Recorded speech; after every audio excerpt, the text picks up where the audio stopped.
Bem, vamos a mais uma aula e agora vamos falar de um assunto muito chato, mas que não dá para pular, porque é uma verdade.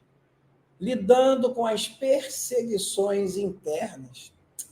Como eu queria poder não dar essa aula para você, mas ela existe, então vamos falar sobre esse assunto chato, mas necessário. Tópicos da aula: identificando as perseguições internas, enfrentando as perseguições internas com sabedoria e discernimento, fortalecendo a liderança, superando as perseguições internas. Então vamos lá. Identificando as perseguições internas. Sinais de perseguição: críticas constantes e injustificadas. O que é uma crítica constante? A todo momento, alguém criticando. Mas o que seria injustificado? Não tem o porquê. Não foi como eu falei na ministração passada, de alguém que aponta um erro para poder te orientar. Não. Simplesmente a pessoa te vê, te critica, sem fundamento e sai. Isso já é um sinal de uma perseguição, tá? Rejeição de ideias e sugestões, tudo que você fala, tudo que você sugere, nunca presta, nunca tá bom, aí meneia a cabeça, torce o bico, dá as costas, fique atento, são sinais de uma perseguição interna. Clima de insubordinação e rebeldia, né? Aquela pessoa que ela não aceita mesmo, enfim, é rebelde. Eu tive uma pessoa, enquanto estive pastor, que ela liderava um grupo pequeno, culto nos lares, e nós tínhamos um culto e tínhamos um momento da oferta, e aquele grupo no lar nunca entregou uma oferta, nunca, 10 centavos, R$ 1, nunca. Eu achava estranho, mas como era um grupo de um culto no lar de jovens têm a tendência a não ter certo dinheiro, tudo bem. Um dia ele saiu revoltado comigo, quis voltar e sentou comigo para conversar, aquela coisa toda. Não, eu quero voltar, mas eu não quero voltar como membro, eu sou líder, já olha só, já quer voltar lá em cima. E conversa vai, conversa vem, eu comentei do grupo que ele liderava, ele falou assim, não, no meu grupo não tinha palavra de oferta. Eu falei, como não tinha, se a lição era impressa e no rodapé ficava até o texto base para dar uma palavra de oferta. Sabe o que ele me disse? Quando eu imprimi para dar para os meus liderados, eu dobrava a ponta da folha, cobria a palavra da oferta. Olha o nível desse líder. Olha o nível de imaturidade e de rebeldia. Então, pessoas assim, e claro, foram muitas outras nuances dele que ficou claro que ele é de subordinado, rebelde, etc. Então, e começou a perseguição interna, saiu da igreja, conseguiu tirar com ele, quer dizer, com as atitudes dele mais umas 5 ou 6 pessoas. Então, fique muito atento a isso aí, porque é complicado. Causas possíveis: inveja, ciúme, ressentimento pessoal. Inveja, porque queria estar no teu lugar. Ciúme, porque você tem aquilo que ela queria ter. Ressentimento é porque, de repente, ela ouviu algo que não queria ter ouvido, ainda que estando errado, e não consegue entender isso e seguir com a vida. Luta por poder e reconhecimento. Quer tomar o teu lugar ou quer aparecer mais do que você. Falta de comunicação e clareza nos papéis. Não consegue entender que você é o líder, ele não, ou que ele é o líder, você não, ou pastor, enfim. Impactos negativos, desmotivação e desânimo líder. Líder nenhum gosta de um ambiente desse, sabe de lidar com uma pessoa dessa. Divisão e conflitos na equipe. Divisão pode até mesmo ser um racha na igreja. Conflitos na equipe pode ser realmente pessoas desistirem de estar nos departamentos, complicado, e danos à reputação da igreja, porque isso acaba que vaza, as pessoas comentam, normalmente igreja, tem muita gente que mora na rua da igreja, na rua do lado, começa a se compartilhar com vizinhos o que está acontecendo internamente, e aí a reputação da igreja vai embora. Enfrentando perseguições com discernimento. Busque a paz e reconciliação, agir com sabedoria e discernimento, lidar com conflito com firmeza e amor, são dicas de ouro para enfrentar isso aqui com discernimento. Seria interessante você anotar esse texto e entender para poder fazer mais sentido para você. Ações práticas com essas perseguições internas. Primeiro, busque a mediação de um líder ou mentor imparcial. Aquilo que a Bíblia diz, né? Chama lá 2 ou 3 testemunhas, senta, bota para conversar.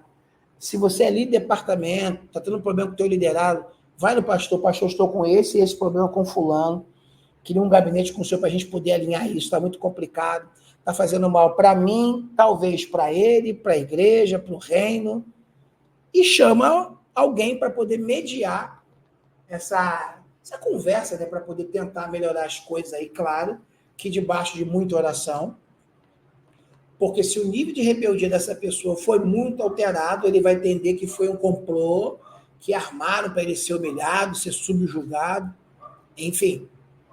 Estabelecer limites claros e firmes de comportamentos aceitáveis. Ou seja, até aqui eu tolero, até aqui não. Opa, essa mesma pessoa que eu acabei de falar com vocês, uma vez conversando comigo, ele que nada beber, não é bem assim não. Eu falei, beber? Beber não, queridão, pastor Sérgio Soares. Aí fica aquela cara de, não pode brincar com ele não. Mas não é, tudo é uma brincadeira? É. Não para ele, porque já tinha os resquícios de rebeldia, de subordinação. Não para a igreja, para não abrir vários tipos de precedente, de intimidade mais, ou até mesmo uma mulher chega para o pastor, ô bebê, tudo bem? Fica, sabe, muito íntimo, enfim. Mas ficou muito claro que ele não conseguia entender que era o pastor dele. Na realidade, ele já vinha passou por 2 ou 3 igrejas e todos os problemas dele eram com líderes. Então, eu não fui o primeiro, já era recorrente. Então, estabeleceram limite claro. Só um instante. Até aqui, tá bom? Eu lembro de um pastor que eu tive, o apóstolo Alexandre Macedo. Uma vez a pessoa chegou, uma pessoa do culto, Alexandre, chamou ele pelo nome. Ele virou uma pessoa e falou assim, fala Rita. Acho que era um homem. O que é isso, irmão? Chamando de mulher, Rita? Ele, bem, você me chamou de Alexandre. Só quem me chama pelo nome é minha esposa. Então, achei que você era minha esposa. Já que você me chama de Alexandre, eu te chamo de Rita. Suavemente ele quis dizer, queridão, sou seu pastor. Se você não consegue entender isso, ora Deus, procura outra igreja. Então, às vezes, pode até parecer um tom arrogante ou falta de humildade, mas saber se posturar nos momentos onde estão claras as perseguições internas ajuda muito a você não adoecer. Cuidados essenciais. Evitar retaliação ou palavras que alimentem o conflito. Ou seja, você não foi chamado para bater boca. Manter o foco da missão e nos valores da igreja. Não perca tempo com esse povo. Você vai orar, colocar diante de Deus, vai se posturar, apresentar o seu pastor, mas não empreenda força nessa pessoa, porque vai te desgastar, e cuidar da própria saúde física, emocional e espiritual. Pastor, por que esse cuidado com a saúde emocional, espiritual? Por quê? Porque, gente, esses embates fazem mal ao físico, vermelhidão no corpo, pressão emocional, porque você fica desestabilizado, a cabeça fica com a pilha de nervo, e espiritual pode até se desviar, você pode magoar alguém, implicar em questões da sua intimidade com Deus. Então, é muito cuidado. A palavra de ordem é cuidado com as pressões internas. Terceiro e último, fortalecendo a minha liderança, cultivando o relacionamento pessoal com Deus, para te ajudar a lidar com essas crises, desenvolver humildade na liderança servidora, para analisar se são suas falhas, se falta mais amor, mais compreensão da sua parte. Por causa disso, tem se levantado uma perseguição, construindo uma cultura de confiança e respeito mútuo. Ou seja, traz o povo para você, pô. Tenta mostrar que ele está equivocado ao seu respeito. Só que é interessante, isso aqui é uma atitude de quem quer acertar as coisas. Mas às vezes não tem jeito, porque não depende de você. Exemplo categórico. 1 Samuel 17, Davi levando comida para os seus irmãos, Eliabe vira e fala, onde é que você deixou as poucas ovelhas do nosso pai? E eu conheço a presunção do seu coração. Davi não fez nada, levou comida para o irmão, ainda está levando pancada. Chega um momento que Davi percebe que não adiantava conversar com o irmão dele, ele deixa o irmão falando sozinho.